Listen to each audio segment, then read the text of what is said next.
بسم اللہ الرحمن الرحیم نحمدہ ونصلی علی رسولہ الکریم اما بعد 13واں پارہ 3 حصوں پر مشتمل ہے۔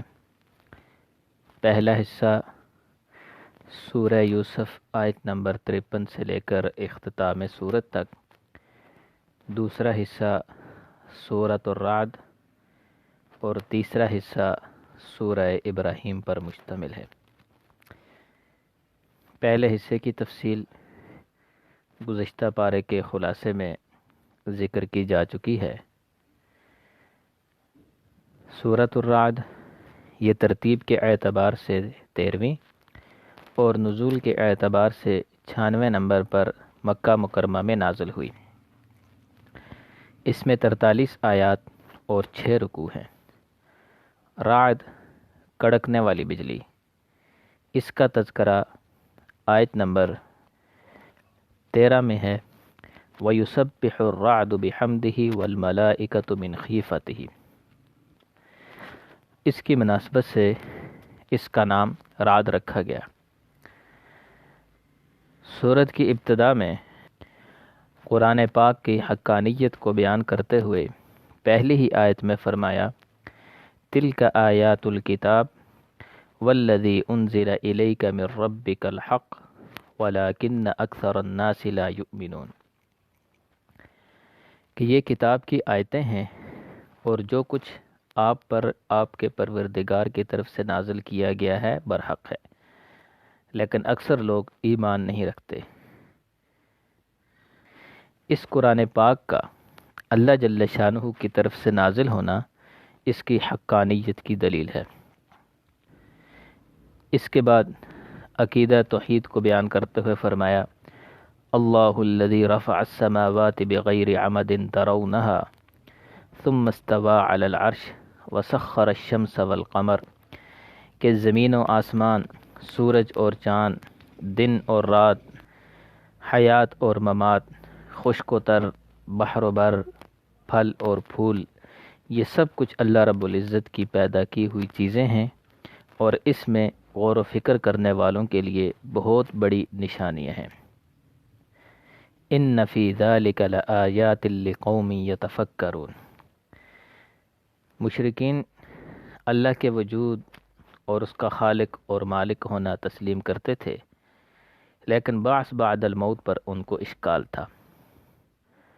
ان کا کہنا تھا، اَإِذَا كُنَّا تُرَابًا أَإِنَّا لَفِي خَلْقٍ جَدِيدٍ، کہ ہڈیوں کے بوسیدہ اور گوشت کے مٹی میں گھل مل جانے کے بعد انسان دوبارہ زندہ ہو جائے گا؟ تو اللہ تعالیٰ نے فرمایا کہ بعث بعد الموت یہ تعجب کی بات نہیں، بلکہ تعجب کی بات یہ ہے کہ بعث بعد الموت پر تمہارا تعجب کرنا، یہ اصل تعجب کی بات ہے۔ آگے جا کر آیت نمبر 30 میں آپ علیہ الصلاۃ والسلام کو فرمایا، کذالک ارسلناک فی امۃ، کہ سابقہ انبیاء کی طرح ہم نے آپ کو ایک ایسی امت کی طرف رسول بنا کر بھیجا ہے جس سے پہلے بہت سی امتیں گزر چکی ہیں، تاکہ لِتَتْلُوَ عَلَيْهِمُ الَّذِي أَوْحَيْنَا إِلَيْكَ، تاکہ تم ان کے سامنے وہ کتاب پڑھ کر سنا دو جو ہم نے وحی کے ذریعے تم پر نازل کی ہے۔ اس کے علاوہ اس صورت میں اللہ تعالیٰ نے متقین کے 8 اوصاف بیان فرمائے ہیں۔ فرمایا، الذین یوفون بعہد اللہ ولا ینقضون المیثاق، کہ وعدوں کو پورا کرتے ہیں اور عہد شکنی نہیں کرتے۔ والذین یصلون ما امر اللہ بہ ان یوصل، اور صلہ رحمی کرتے ہیں۔ ویخشون ربہم، اپنے رب سے ڈرتے ہیں۔ وَيَخَافُونَ سُوءَ الْحِسَابِ، اور آخرت کے حساب کتاب سے ڈرتے ہیں۔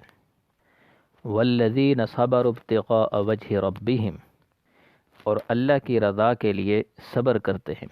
وَأَقَامُوا الصَّلَاةَ، اور نماز کی پابندی کرتے ہیں۔ وَأَنفَقُوا مِمَّا رَزَقْنَاهُمْ سِرًّا وَعَلَانِيَةً، اور خفیہ اور اعلانیہ صدقہ کرتے ہیں۔ وَيَدْرَؤُونَ بِالْحَسَنَةِ السَّيِّئَةِ اور برائی کا بدلہ اچھائی سے دیتے ہیں۔ اس کے مقابلے میں اللہ تعالیٰ نے بدبخت اشقیاء ان کی 3 علامات بیان فرمائی۔ وَالَّذِينَ يَنقُضُونَ عَهْدَ اللَّهِ مِن بَعْدِ مِيثَاقِهِ اللہ کے عہد کو توڑتے ہیں۔ وَيَقْطَعُونَ مَا أَمَرَ اللَّهُ بِهِ أَن يُوصَلَ اور قطع رحمی کرتے ہیں۔ وَيُفْسِدُونَ فِي الْأَرْضِ اور زمین میں فساد کرتے ہیں۔ ایسے لوگوں پر لعنت ہے اور ان کے لیے برا ٹھکانہ ہے۔ مشرکین کا اعتراض تھا کہ یہ کیسا رسول ہے، اس کی ہماری طرح اس کی بھی بیویاں ہیں، اس کی بھی اولاد ہے، یہ بھی ہماری طرح کھاتا پیتا ہے، بازاروں میں چلتا پھرتا ہے، یہ تو ہماری طرح کا ایک انسان ہے، بشر ہے، بشر کیسے نبی ہو سکتا ہے؟ تو فرمایا کہ انبیاء کے بھی باقی انسانوں کی طرح بیوی بچے ہوتے ہیں، باقی رہی ان کے معجزات کی بات تو وہ اللہ کی طرف سے ہوتے ہیں۔ وَمَا كَانَ لِرَسُولٍ أَن يَأْتِيَ بِآيَةٍ إِلَّا بِإِذْنِ اللَّهِ لہٰذا جو لوگ ان کے بشر ہونے کی وجہ سے ان کی نبوت کا انکار کرتے ہیں وہ در حقیقت مقام نبوت سے ناواقف ہیں۔ آخری آیت میں اللہ تعالیٰ نے خود آپ علیہ الصلاۃ والسلام کی نبوت اور رسالت کی گواہی دی، فرمایا قُلْ كَفَى بِاللَّهِ شَهِيدًا بَيْنِي وَبَيْنَكُمْ وَمَنْ عِنْدَهُ علم الکتاب۔ تیسرا حصہ سورہ ابراہیم پر مشتمل ہے۔ اس حصے میں 8 باتیں مذکور ہیں۔ سورہ ابراہیم ترتیب کے اعتبار سے 14ویں اور نزول کے اعتبار سے 72ویں نمبر پر مکہ مکرمہ میں نازل ہوئی۔ اس کی 52 آیات اور 7 رکوع ہیں۔ اس صورت میں حضرت ابراہیم علیہ السلام کا قصہ مذکور ہے، اس مناسبت سے اس کا نام ابراہیم رکھا گیا۔ اس صورت کے آغاز میں مقصد قرآن کو بیان کرتے ہوئے فرمایا کتاب انزلناہ الیک لتخرج الناس من الظلمات الی النور باذن ربہم الی صراط العزیز الحمید، کہ یہ وہ کتاب ہے جسے ہم نے تمہاری طرف نازل کیا ہے تاکہ تم لوگوں کو اندھیروں سے روشنی کی طرف نکالو اپنے رب کے حکم سے، یعنی غالب اور قابل تعریف ذات کے راستے کی طرف۔ اس کے بعد توحید، رسالت، آخرت، ان تینوں موضوعات پر بحث کی گئی ہے اور دلائل دیے گئے، اور نافرمانوں کو جہنم کی وعید، فرما برداروں کو جنت کی نوید سنائی گئی۔ اسی ضمن میں مشرکین کا اللہ کی ذات عالی کے بارے میں شک کا جواب بھی دیا گیا۔ اس کے بعد پھر وہی مشرکین کا اعتراض تھا کہ آپ تو بشر ہیں، آپ رسول کیسے بن گئے؟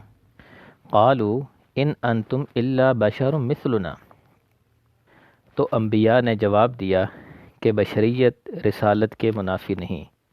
قالت لهم رسلهم ان نحن الا بشر مثلكم ولكن الله يمن على من يشاء من عباده وما كان لنا ان نأتيكم بسلطان الا باذن الله وعلى الله فليتوكل المؤمنون۔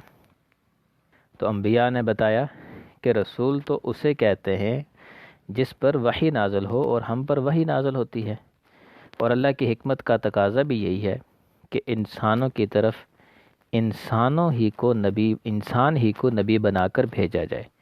اگر زمین پر فرشتے آباد ہوتے تو فرشتوں ہی کو نبی بنا کر بھیجا جاتا۔ ان نعمتوں کو ذکر کرنے کے ساتھ ساتھ درمیان میں ہی اللہ تعالیٰ نے شکر اور ناشکر لوگوں کا تذکرہ کے متعلق فرمایا لَإِن شَكَرْتُمْ لَأَزِيدَنَّكُمْ وَلَإِن كَفَرْتُمْ إِنَّ عَذَابِ لَشَدِيدٌ، کہ یہ جو نعمتیں ہیں اللہ شکر کرنے والوں کی نعمتوں میں زیادہ اور اضافہ کرتا ہے، اور ناشکروں سے پہلی نعمت بھی چھین لیتا ہے۔ اور شکر کی حقیقت یہ ہے کہ جس مقصد کے لیے نعمت ہو اسی میں اسے استعمال کیا جائے۔ اس کے بعد آیت نمبر 24 سے لے کر 26 کے درمیان اللہ تعالیٰ نے حق اور ایمان کی بات کو شجرہ طیبہ کے ساتھ تشبیہ دی، اور باطل اور ضلالت کے کلمے کو شجرہ خبیثہ کے ساتھ تشبیہ دی۔ فرمایا الم تر کیف ضرب اللہ مثلا کلمۃ طیبۃ کشجرۃ طیبۃ اصلها ثابت وفرعها فی السماء، کہ کلمہ طیبہ کی مثال شجرہ طیبہ کی طرح ہے جس کی جڑیں بڑی مضبوط اور اس کا پھل بڑا میٹھا ہوتا ہے۔ اور وَمَثَلُ كَلِمَةٍ خَبِيثَةٍ كَشَجَرَةٍ خَبِيثَةٍ اجْتُثَّتْ مِنْ فَوْقِ الْأَرْضِ وَمَا لَهَا مِنْ قَرَارٍ، اور باطل و ضلالت کا کلمہ شجرہ خبیثہ کی طرح ہوتا ہے جس کے لیے نہ قرار ہے اور نہ ہی اس کا پھل ہوتا ہے۔ اور اس کے بعد ابراہیم علیہ السلام کے واقعے میں آیت نمبر 35 میں ابراہیم علیہ السلام کی دعاؤں کا ذکر فرمایا وَإِذْ قَالَ إِبْرَاهِيمُ رَبِّ اجْعَلْ هَذَا الْبَلَدَ آمِنًا وَاجْنُبْنِي وَبَنِيَّ أَن نَّعْبُدَ الْأَصْنَامَ، کہ مکہ کو امن کی سرزمین بنا، مجھے اور میری اولاد کو بت پرستی سے محفوظ فرما، وَارْزُقْهُم مِّنَ الثَّمَرَاتِ، رزق میں برکت عطا فرما، اور دلوں کا میلان اپنی طرف فرما، اور نماز کا پابند بنا، اور مجھے اور میرے والدین کو اور ایمان والوں کو معاف فرما، ان کی مغفرت فرما۔ اللہ تعالی ہمیں قرآن پاک کے بتائے ہوئے احکامات کے مطابق زندگی گزارنے کی توفیق عطا فرمائے۔ وآخر دعوانا ان الحمد للہ رب العالمین۔